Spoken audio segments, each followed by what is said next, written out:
सभी ऋषि के गले में सर्प डाला। महात्मा नहीं जान पाए। राजा अपने नगर को लौट आया। कथा के प्रेमी सज्जनों, और उधर सभी ऋषि के एक पुत्र हैं जिनका नाम है श्रृंगी।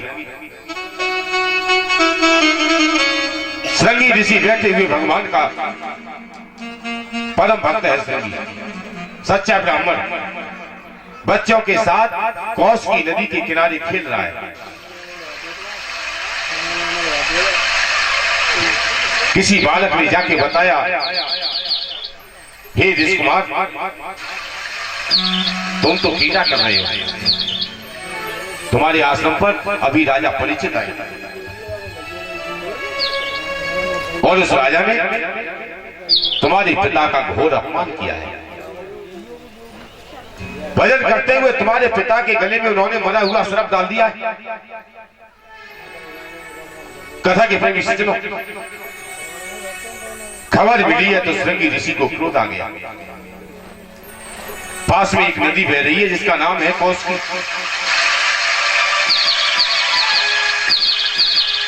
श्रृंगी ऋषि जल के अंदर घुस गए, हाथ में जल लिया, कहने लगे, रे परीक्षित, तूने ये सोच लिया होगा कि संसार से ब्राह्मणों की शक्ति का ह्रास हो गया है और तूने ये सोचकर मेरे पिता का अपमान किया है। तूने मेरे पिता के गले में मरा हुआ सर्प डाला है, इसलिए मैं तुझे श्राप देता हूं कि आज के 7वें दिन तुझे तक्षक नाग डस जाएगी। श्राप दे दिया। कथा के प्रेमी सज्जनों, दौड़ते हुए पिता के पास आए, पिता के गले से मरा हुआ सर्प निकाला, रोने लगे, कहने लगे, पिताजी, राजा परीक्षित आया था, तुम्हारा अपमान करके चला गया, तुम्हारे गले में मरा हुआ सर्प डाल दिया उसने। लेकिन घबराना मत, मैंने भी श्राप दे दिया है, उसे 7वें दिन तक्षक नाग डस जाएगी।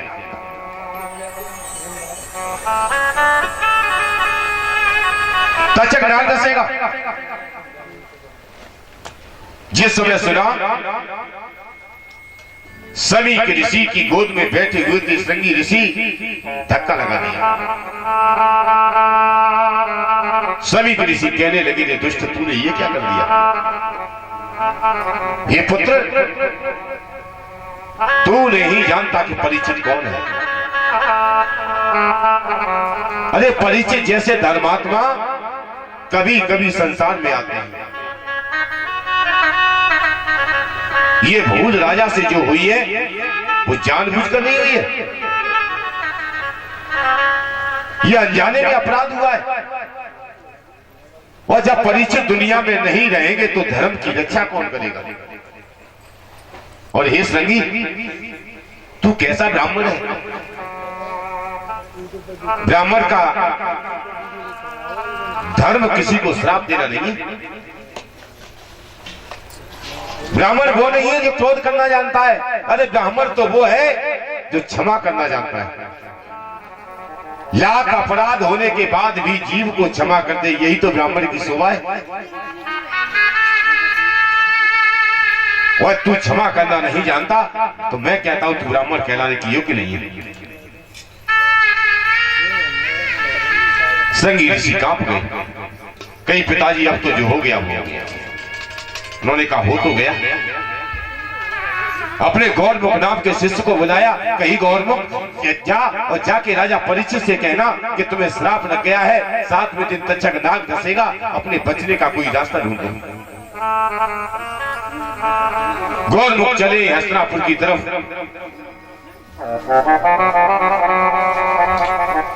और उधर महाराज परीक्षित अपने नगर में पहुंचे, सिर से मुकुट उतारा, बुद्धि से कलयुग का संबंध टूटा, सात की भाव में आए तो राजा ने मन में सोचा, हे प्रभु, मैंने ये क्या कर दिया? भजन करते हुए एक महात्मा का अपमान। राजा कर्ण क्रंदन करने लगे। बार बार सोचने लगे, प्रभु मैंने वो कर्म किया है जिसकी क्षमा नहीं मिल सकती। राजा चिंतित है, दुखी है, एक बात सोच रहा है कि जब मैं मरूंगा इस दुनिया को छोड़ के जाऊंगा और कहीं स्वर्ग में मेरे पूर्वजों से मेरा सामना हो गया तब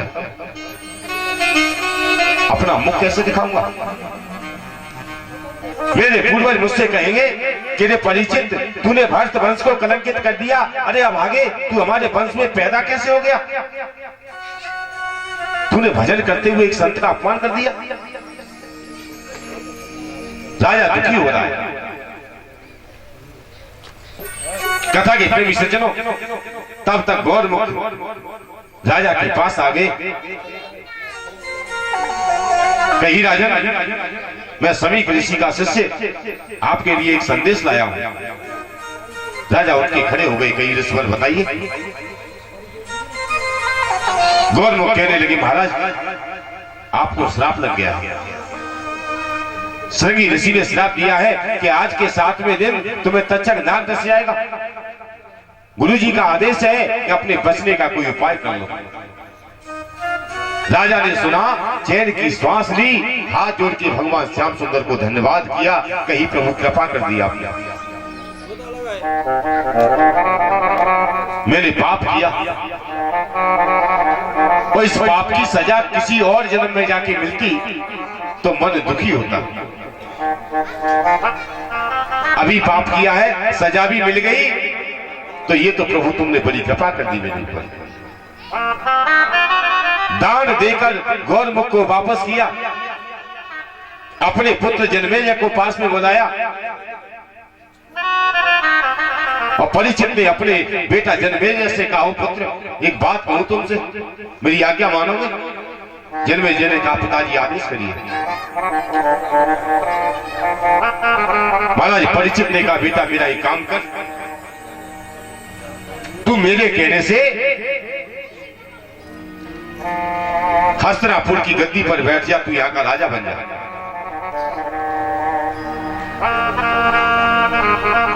जनमेजय ने सुना तो कांप गए। अब कोई पिता अचानक पुत्र से कह दे, ले बेटा घर की मालकी तू संभाल, मैं घर छोड़ रहा हूं, पुत्र पर क्या बीतेगी? जनमेजय ने हाथ जोड़े पूछी, पिताजी कोई गलती हो गई मुझसे? क्या हुआ? परीक्षित ने बताया, बेटा गलती तुझसे नहीं, गलती तो मुझसे हुई है। एक संत का अपमान कर दिया है मैंने। मुझे 7वें दिन दुनिया छोड़ के जाना है। 7 दिन के बाद संसार से विदा हो जाऊंगा मैं। इसलिए हे पुत्र, अब मैं भजन करना चाहता हूं, तू राजा बन जा। न चाहने पर भी राजा परीक्षित ने बड़े बेटा को हस्तिनापुर की गद्दी पर बिठा दिया और स्वयं बलकल वस्त्र धारण किए और गंगा की तरफ जाने का विचार कर लिया। सारे नगर में हल्ला।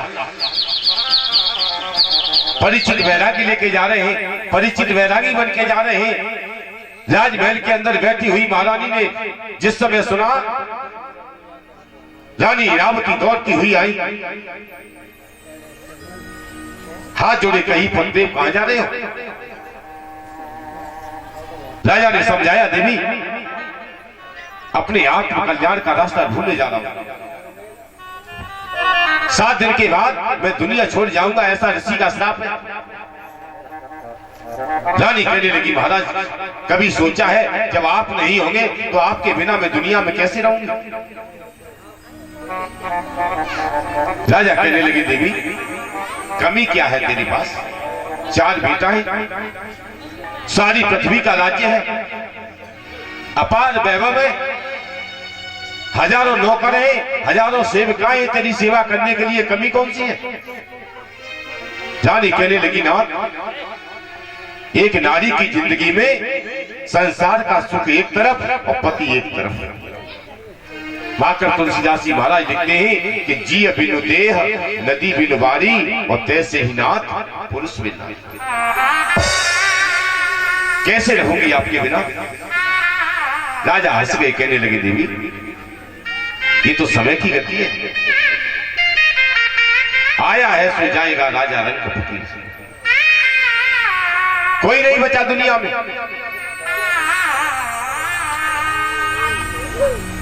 सभी जाएंगे दुनिया छोड़ के। हे देवी ये समय बड़ा बलवान है, धन राम आने खाते जिनके तिनके नहीं ठौर ठिकाने रहे। कैसा है समय देखिए आप, जिनके पास धन की कोई कमी नहीं, धन राम आने खाते जिनके तिनके नहीं ठौर ठिकाने रहे, नहीं ठौर ठिकाने हते जिनके तिनके भरपूर खजाने रहे। जिनके किले थे वो झोपड़ियों में रहने के लिए मजबूर हो गए, वो जो झोपड़ी में रहते थे वो बादशाह बने थे, राजा बन गए। हे देवी तुझे एक बात बताऊं, परिवार घने से दिखाता थे, जिनके बहुत बड़े परिवार थे बड़ा घमंड था। रावण को भी तो घमंड था। संत बताते हैं 1 लाख पूत और 1.25 लाख नाती, लेकिन एक दिन जब समय बिगड़ गया तो कोई पानी देने वाला नहीं बचा, दीपक जलाने वाला नहीं बचा वंश में। परिवार घने से दिखात हते तिनके नहीं नाम निशाने रहे, और कब हूं नहीं देखे सुने, कब हूं को एक सिखा के जमाने रहे। राजा कहता है वो देवी मेरी एक बात सुन, इस दुनिया में एक दिन होगा जब ये जीव संसार को छोड़ के चला जाएगा। अरे औरों की तो बात छोड़िए, ये शरीर भी हमारा साथ नहीं देगा। एक बार एक भक्त ने भगवान की तपस्या की, भगवान खुश हुए, कहीं बेटा वरदान मांग। भक्त ने कहा प्रभु क्या देंगे आप? प्रभु ने कहा जो मांगेगा वही दूंगा। भक्त कहने लगा महाराज आप नहीं दे सकते, आप कभी किसी को कुछ नहीं दे पाए। भगवान कहने लगे क्यों नहीं दिया मैंने, तुझे ये सुंदर शरीर दिया है। भक्त कहने लगा महाराज मुझे शरीर दिया है आपने? भगवान कहते हैं हाँ दिया है। भक्त कहता है महाराज तो फिर लेना मत। दिया है फिर लेते क्यों? इसका मतलब है कि आपने दिया नहीं, ये हमें अपने कर्मानुसार मिला है। और हे देवी एक दिन ये शरीर भी हमें छोड़ के जाना पड़ेगा।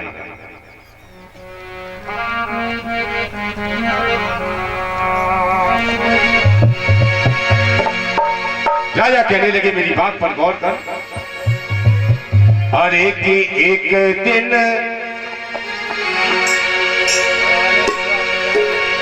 अरे काहू दिन काया तगारे दे जाएगी रे एक दिन।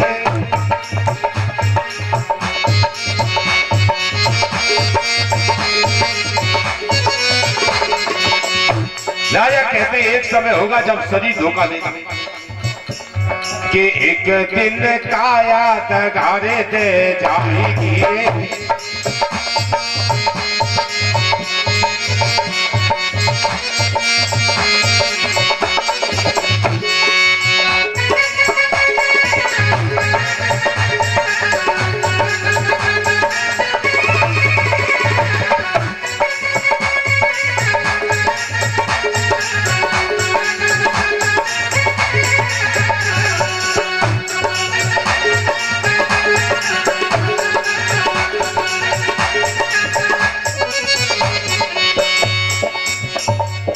जो काया रे तेने मली मली धोई रे मली मली धोई।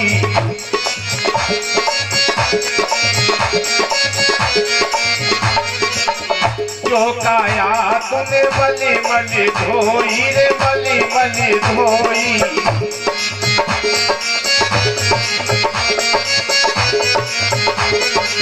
परी यही रह जाएगी रे एक दिन, एक दिन काया तगारे दे जाएगी रे एक दिन।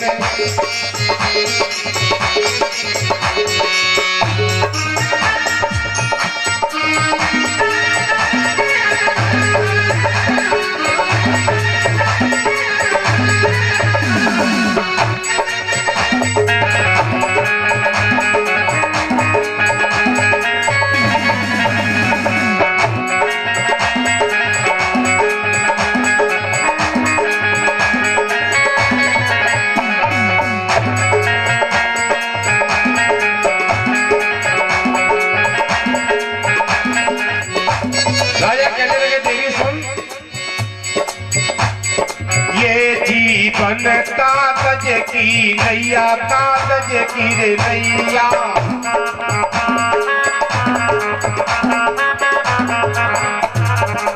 ये जीवन कागज की नैया, कागज की रे नैया।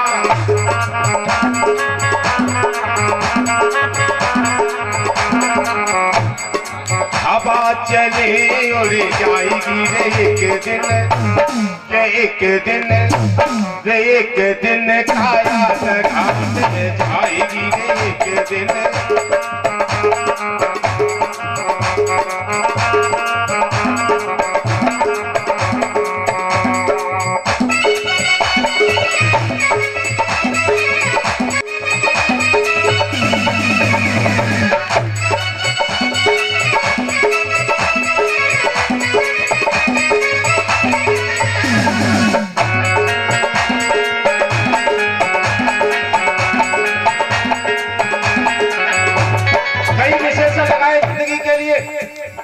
एक संत ने बता दिया कागज की नैया है,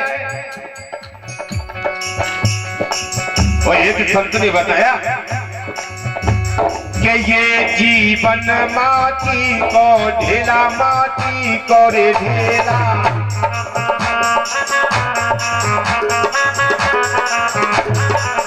ये जीवन माटी को ढेला, माटी को रे ढेला।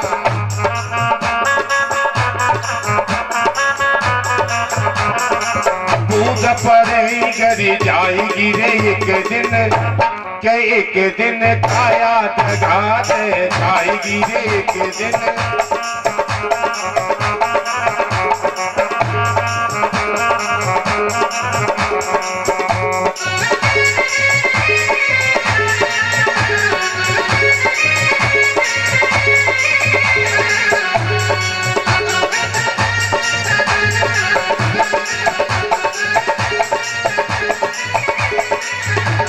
राजा कहने लगे देवी एक बात याद रख, चाहे तो जिंदगी मेरी हो चाहे तेरी या किसी और की,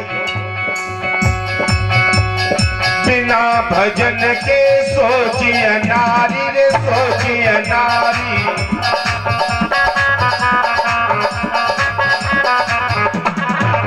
बिना भजन के सोचिए नारी रे, सोचिए नारी।